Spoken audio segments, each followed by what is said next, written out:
தனிமை என்றால் நம்மை யாரோ விட்டு விலகி விட்டார்கள் என்று நாம் நினைப்போம். ஆனால் உண்மை என்ன தெரியுமா? சில நேரங்களில் வாழ்க்கையே நம்மை தனியாக நிற்க வைக்கிறது. நீங்கள் கவனித்திருக்கிறீர்களா? வாழ்க்கையில் ஒரு பெரிய மாற்றம் வரப்போகும் முன்பு நம்மைச் சுற்றியிருந்த மக்கள் குறைந்து விடுவார்கள். பேச்சுகள் மங்கிவிடும். உறவுகள் தூரமாகிப் போகும். ஒரு நேரத்தில் நீங்கள் மட்டும்தான் இருப்பீர்கள். அது ஒரு இழப்பு இல்லை, அது ஒரு மாற்றத்தின் ஆரம்பம். வாழ்க்கை உங்களை மெதுவாக நிறுத்துகிறது. அனைத்து கவனச்சிதறல்களையும் அகற்றுகிறது. ஏனெனில் நீங்கள் அடுத்த நிலைக்குச் செல்லத் தயாராக வேண்டும். ஆனால் நாம் என்ன செய்கிறோம்? இந்த தனிமையை தவறாக புரிந்து கொள்கிறோம். எனக்கு யாரும் தேவையில்லையா? நான் முக்கியமில்லையா என்று நம்மையே கேள்வி கேட்க ஆரம்பிக்கிறோம்.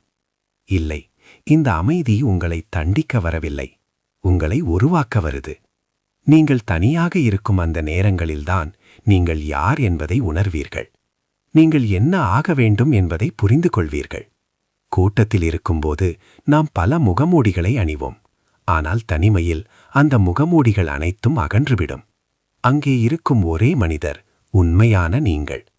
அதனால்தான் பலர் இந்த தனிமையை பாங்க முடியாமல் அதிலிருந்து தப்பிக்க முயற்சிக்கிறார்கள். வெற்று தொடர்புகள், பொய்யான புன்னகைகள், அதிகமான சலனங்கள். ஆனால் ஒரு உண்மை, நீங்கள் தனிமையுடன் வாழக் கற்றுக்கொண்டால் உங்கள் வாழ்க்கை மாறிவிடும். அப்போது நீங்கள் மற்றவர்களின் ஒப்புதலை தேட மாட்டீர்கள். யாரிடமும் சார்ந்திருப்பதில்லை. உங்களுக்குள் ஒரு வலிமை உருவாகும். சிந்தித்துப் பாருங்கள், ஒரு சிங்கம் தனியாகவே நடக்கும்.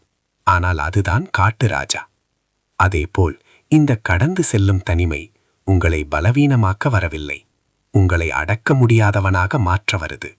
அடுத்த முறை வாழ்க்கை உங்களை தனியாக நிற்க வைத்தால் வருத்தப்படாதீர்கள், அதை ஏற்றுக்கொள்ளுங்கள். ஏனெனில் உங்கள் வாழ்க்கையில் ஒரு பெரிய மாற்றம் உருவாகிக் கொண்டிருக்கிறது. கடந்து செல்லும் தனிமை ஒரு முடிவு இல்லை, ஒரு புதிய தொடக்கம்.